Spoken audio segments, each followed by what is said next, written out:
Halo teman-teman, materi kita hari ini adalah mengurutkan bilangan dan loncat bilangan. Di materi ini, kita ada sedikit mengingat kembali materi yang sudah pernah kita bahas sebelumnya.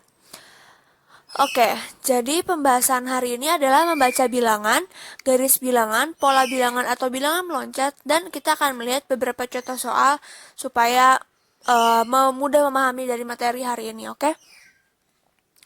Lalu yang pertama adalah membaca bilangan. Sebenarnya materi ini sudah pernah kita bahas ya di materi yang waktu itu kita mengenal angka dan mengenal bilangan. Tapi di sini nggak apa-apa kita ulang lagi aja supaya teman-teman mungkin lebih paham atau lebih mengingat kembali mengenai materi tersebut. Nah, bagaimana membaca komponen angka di bawah ini? Itu ada angka 4, 3, 5, sama 0. Nah, gimana nih cara membaca teman-teman? Waktu itu kan udah pernah kita bahas ya. Nah, kira-kira teman-teman masih mengingat gak slide yang ini? Dimana saat ini kita melihat ada beberapa komponen bilangan yang terdiri dari ribuan, ratusan, puluhan, hingga satuan. Dimana kalau ribuan suatu angka akan mendapatkan 3 angka 0 di belakangnya, ratusan mendapat 2 angka di belakangnya, dan puluhan mendapat 1 angka 0 di belakangnya. Seperti yang ada di gambar ini nih, rinciannya.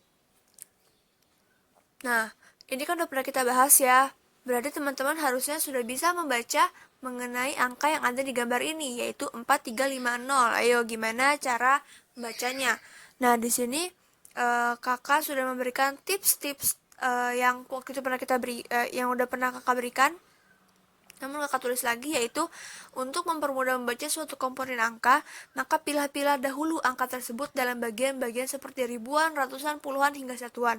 Lalu kita baca dengan seksama tulisannya. Seperti apa maksudnya? Nah, di sini ada 4350.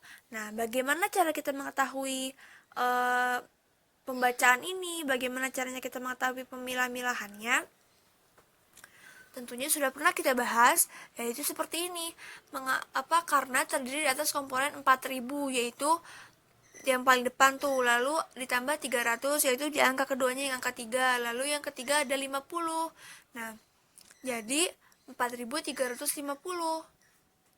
Bahasan kedua kita hari ini adalah mengenai garis bilangan. Garis bilangan adalah suatu garis lurus yang setiap titik-titiknya mewakili suatu bilangan.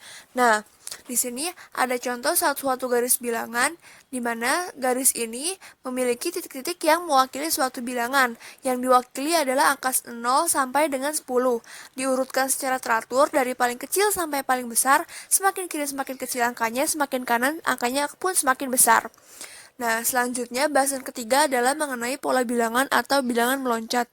Di sini kita akan membahas mengenai bagaimana sih caranya membaca pola suatu urutan bilangan atau bilangan meloncat. Nah, untuk itu kakak ada beberapa tips untuk mengetahuinya, yaitu pertama kita harus perhatikan selisih tiap titik yang angka yang ada. Lalu yang kedua kita harus perhatikan juga, pastikan kalau angka selisih tersebut konsisten dalam garis bilangan atau dalam suatu bilangan. Oke, kita langsung ke bahasan keempat, yaitu mengenai contoh soal. Kita akan menerapkan teori-teori atau materi-materi yang tadi dalam suatu bentuk soal. Bahasan pertama adalah mengenai bagaimana cara mencari pola garis bilangan. Nah, di sini kan udah ada nih ya tahap-tahapnya. Setelah kita cari selisih tiap titik, kita tentukan apakah setiap titik tersebut konsisten angka selisihnya. Jika iya, berarti garis tersebut memiliki pola penambahan satu angka setiap titik. Karena selisihnya cuma satu ya. Nah, selanjutnya yang soal kedua adalah caranya juga sama seperti itu. Cari selisih tiap titik, apakah setiap titik tersebut selisihnya konsisten, maka pola tersebut memiliki penambahan 2 angka, karena selisihnya adalah 2 angka. Lalu selanjutnya bagaimana cara membaca bilangan di atas. Ingat tipsnya, pertama kita pilih-pilih angka dalam bentuk ribuan, ratusan, puluhan, hingga satuan, lalu kita baca dengan seksama. Seperti ini, jadinya 5678. Wah, ada sedikit kata-kata mutiara nih. Barang siapa menginginkan dunia, hendaklah ia berilmu. Barang siapa menginginkan akhirat, hendaklah ia berilmu. Berarti ilmu itu sangat penting ya teman-teman untuk kita cari. Terima kasih teman-teman telah menonton video materi hari ini. Tetap semangat dalam belajar dan sampai ketemu lagi.